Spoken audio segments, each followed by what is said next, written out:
Hi guys, this is Mr. AI Anime at welcome muli dito sa ating channel. Ito na mga tol, Hisoka vs Phaeton. Gaya ng dati, bago tayo magsimula, huwag kalimutang mag-subscribe at ilike ang video dahil napakalaking tulong niyan sa ating channel. Bale, alam naman natin na nagsisimula ng huntingin ni Hisoka ang natitira pang mga miyembro ng Spiders. At dahil na rin sa hinahanap na rin naman siya ng mga Spiders sa loob ng Black Whale, hindi magtatagal at for sure magkikita sila nitong si Phaeton. Pero sino nga bang mananalo sa kanilang dalawa? Ang mas lumakas at nag-grow na aura nitong si Hisoka sa pamamagitan ng post-mortem nen? O ang napakadayang ability ba nitong si Phaeton? Considering na maging itong si Chrollo nga ay napilitan pang umasa sa pagkuha ng 3 sa treasures ng Kakin Empire para matalo lang si Hisoka, kakayanin ba siya ni Phaeton gamit lamang ang kanyang sariling nen abilities? Ngayon, alam ko na karamihan sa inyong mga Hunter x Hunter fans, especially sa mga nakastick lamang sa anime, ay ang alam lang na ability ni Phaeton ang kanyang Painpacker Rising Sun. However, mas malalim pa doon ang ability ni Phaeton. Kung pagbabasehan lamang natin ang base ng mga skills nitong si Phaeton at hindi pa natin i-consider ang kanyang nen ability, napakabilis ng kanyang movement speed.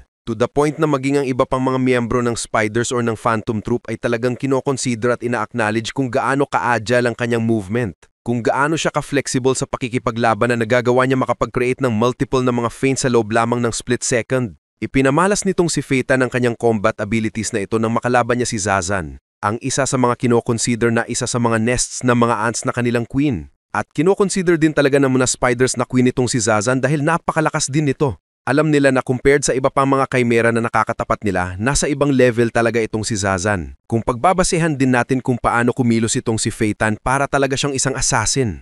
Nagagawa din nga niyang mag-create ng ginawa dati ni Killua na para bang mga clones, mga after images na magagawa lamang posible kung gagalaw ang isang individual sa isang napakabilis na movement speed na maaaring isa sa mga dahilan kung bakit naiisip ng iilan sa mga Hunter x Hunter fans na baka daw talagang isang Zoldyck itong si Phaeton. Pero up to now, hindi ako naniniwala doon dahil unang-una sa lahat is walang evidence sa support that at nakita naman natin kung paano nabuhay itong si Phaeton sa loob ng Meteor City sa nakita nating flashback. Isa din sa napakadayang ability nitong si Phaeton, ayon nga sa naging laban nila ni Zazan, is that habang tumatagal ang laban, mas nagiging mas mabilis pa itong si Phaeton. Nagagawa niyang mag-adapt ng speed, nagagawa niyang mas bumilis pa. Not to mention, ang kanyang tahayong ay may surprise attack na kung hindi ka aware na mayroong gun. Pwedeng maging isang vital weakness mo yun dahil baka tamaan ka ng walang kahirap-hirap dahil kayang mag-shoot ng isang matulis na projectile na para bang isang bullet ang kanyang payong na pwede niyang i-launch at point-blank range para masigurado niyang tatama ito. Meron ding napakagaling at napaka-outstanding na observation abilities itong si Phaeton. Kayang-kaya niyang makita ang opening, ang mga pagkakataon na inililed down ng kanyang kalaban ng kanilang guard at kayang-kaya niyang patamaan ang mga vital points ng kalaban. Too bad, hindi niya ito napakinabangan kontra kay Zazan dahil bilang isang chimera at nga na may napakataas na level, napakakunat ng balat nito. Hindi ito tinablan ng sanyangko gamit ang kanyang sword. Pero hindi naman natin kailangang ikumpara itong si Phaeton kay Hisoka dahil for sure, hindi naman ganun kakunat ang balat ni Hisoka. Kahit sabihin natin na nag-undergo siya ng post-mortem nen, hindi niya basta-basta maa-achieve ang durability na meron ng mga Chimera Ants. Pero ngayon, mag-proceed na tayo sa isa sa pinaka-importanting ability ni Phaeton. Ang isa sa pinakakilala at pinakakatakot na nen ability niya at yun ang kanyang Painpacker. Napakadaya ng nen ability na ito guys, hindi lamang dahil sa napaka-deadly talaga nito at hindi ka makakasurvive kapag inabot ka nito, kung hindi dahil napakalayo din ang range nito. Isa ito sa mga ability na pwedeng hindi mapigilan ni Prince Cherednich kahit pa makita niya ito 10 seconds ahead. Dahil kahit makita niya yun, hindi siya makakatakas sa attacking yun kung hindi siya tatakbo agad within 10 seconds. Pero paano nga ba gumagana ang Painpacker nitong si Phaeton? Ayon sa kanyang sariling explanation, nakadepende ang ability niya ngayon base sa kanyang galit, base sa dami ng damage na ini-intake niya. Tulad na lamang ng sinabi niya kay Zazan, kailangan makatake muna siya ng sapat na damage, sapat na injury at doon magbabase kung gaano ka-deadly at kung gaano din ka-little ang makikreate niyang atake. Specifically, ang nakita nating na ability nitong si Phaeton ay ang Painpacker Rising Sun, na ayon dito kay Finks, naka-activate ang ability na ito gamit anger. ang galit nitong si Phaeton at alam din ng mga spiders kung gaano ito ka-deadly. Kaya naman, the moment na makita pa lamang nila na binabanggit na ni Phaeton ang chant para i-activate ang Painpacker power na ability niya, nagsimula ng magsitakbuhan ang mga miyembro ng spiders. Dahil ayon sa kanila, way back din nang hindi pa nila alam na gagamitin ni Phaeton ang ability na yon, muntik silang lahat abutin ito at muntik lahat silang mamatay. Pero kung iisipin din guys, highly dependent sa damage na na-intake ni Phaeton sa injuries na na-intake niya kung gaano din kalakas ang makikreate niyang init, ang makikreate niyang damage sa kanya kalaban gamit ang Rising Sun. But take note, hindi lang talaga ang init ang pinakakinakatakutan nila sa Rising Sun na ito, tulad ng binanggit ni Phaeton dito kay Zazan. Nang dahil na nga sa sobrang init, hindi mo din magagawang makahinga dahil dumarating sa punto na halos wala ng oxygen sa paligid at mapipigilan ng breathing ng kanyang kalaban. Kaya hindi na din sila makakagalaw at dahan-dahan na lamang matutusta at mapupulbos ang kanilang katawan. Isang napakadaya at napakakatakot na ability. Pero ang mas nakakatakot pa dito guys, ayon dito kay Finks, isa lamang ito sa mga form ng ability ni Phaeton na ang Painpacker. Meaning hindi lang talaga ang Rising Sun ang ability niya. And most likely, meron pa siyang ibang mga forms ng Painpacker na may ganito ding kadayang ability, ganitong klase ng caliber ng atake, ganito kalawak ang range, at ganito din ka-lethal and ka-deadly. Pwede nating siguro itong ihaling tulad sa Jajangken nitong Sigon. Ganong klase din ang ability, pero iba't iba ng form. Na tulad na nga ng kanyang Rising Sun, pwedeng mayroon itong opposite na form tulad na lang ng isang frozen na ability o ability na gumagamit ng tubig. Pero basing sa characteristics ni Phaeton at kung gaano ito ka-violent, I think, tulad ng Rising Sun na nagtutorture sa kalaban at dahan-dahan itong pinapatay, pwedeng ang iba pang mga form ng Painpacker ay mga torture method din. Hindi lang yun guys, meron din tayong kailangan pang i-consider dito. Kapag ginagamit niya ang Painpacker, ay may makikita tayong parabang costume, parabang suit na bumabalot dito kay Phaeton na nagsisilbing protection sa kanya na nagbibigay sa kanya ng resistance sa init na nagkikreate ng Rising Sun. Pero mind you guys, kung nalalakasan na kayo sa ginawang Rising Sun itong si Phaeton, siya mismo nagsabi kay Sasan na mahina ang nakreate niyang Rising Sun na yon. Compared sa mga nakalaban niya before, may nakreate na siya na mas malakas na Rising Sun na nangangahulugan lang na mas matinding damage na inintake niya. Kaya naging mas deadly ang Rising Sun na nakreate niya before. Na tulad na nga ng binanggit niya, kung mas matindi ang damage na na-intake nitong si Phaeton, mas mabilis din niyang mapapatay ang kalaban dahil magiging mas mainit ang Rising Sun. Pero nakikita kong weakness ng ability na ito ni Phaeton kahit napaka-OP nga nito is paano kung hindi niya ito ma-activate? Paano kung mapatay siya bago niya ma-activate ang Painpacker? Mawawalan nito ng kwenta dahil hindi naman niya maibabalik ang damage kung patay na siya mismo. Unless meron itong isang plot twist. Merong kakaibang ability si Phaeton na mag-activate kapag namatay at tumigil sa pagtibok ang kanyang puso. Ngayon dumako naman tayo kay Hisoka. Stronger than ever, nag-undergo ng postmortem nin at nagkaroon na ng napakatinding growth ang kanyang aura.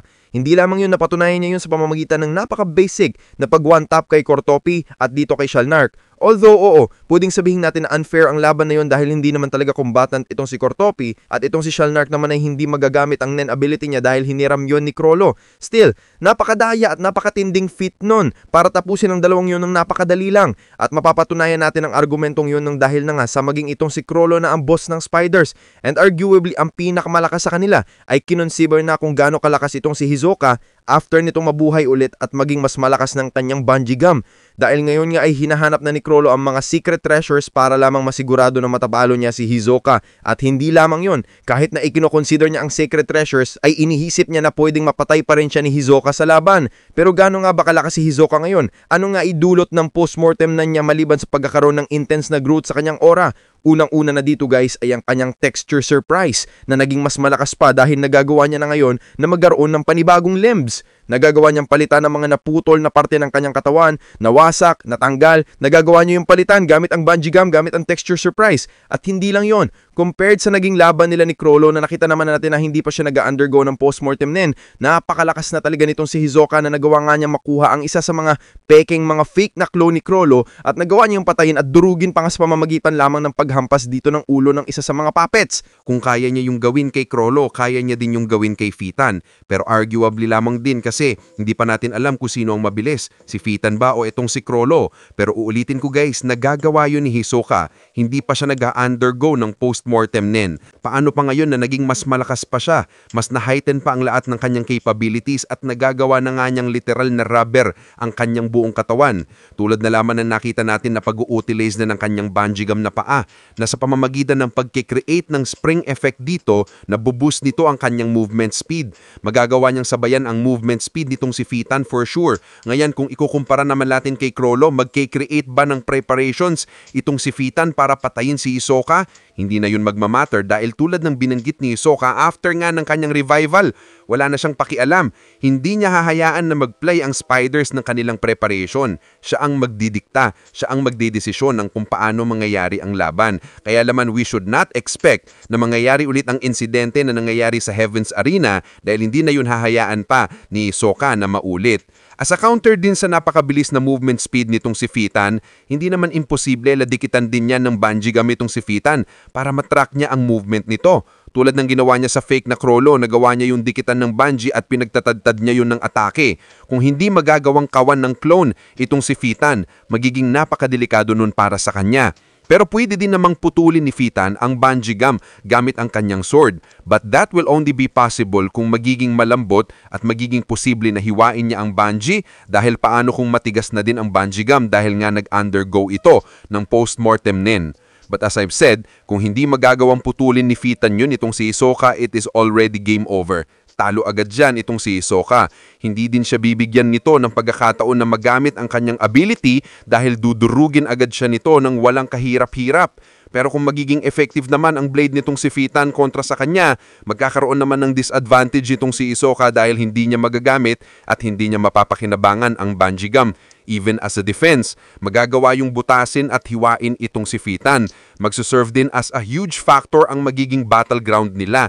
Dahil kung ang magiging labanan nila ay isang open space, hindi mau-utilize nitong si Hisoka ang kanyang bungee gum, especially kung mahihiwa nga yun nitong si Fitan. Pero kung madaming mga bagay-bagay, madaming mga material sa paligid, pwedeng gamitin yun itong si Hisoka na panghampas, pangbato at pangrabag dito kay Fitan tulad ng ginawa niya sa laban nila ni Crollo. Battle IQ eyes, although oo, kinoconsider ng mga spiders itong si Fitan na ang isa sa kanilang may pinakamataas na battle IQ. I would still say na ang battle IQ goes for Hisoka. Masyadong nadaya si Hisoka. Masyadong malikot ang pag-iisip nitong si Hisoka. Masyado siyang unpredictable at kung ano pa ang pinaka hindi inaasahan na move ng kanyang kalaban, yun ang panagi niyang ginagamit.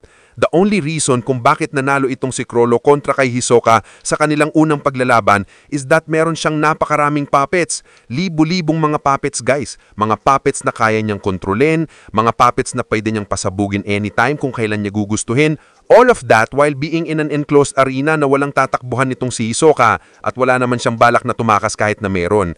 Walang ganong klase ng ability itong si Fitan, kaya kakailanganin niyang mag-rely sa kanyang sariling nen ability na ang Painpacker. Pero paano niya gagamitin? Bibigyan ba siya ng pagkakataon nitong si Hisoka na gamitin yon?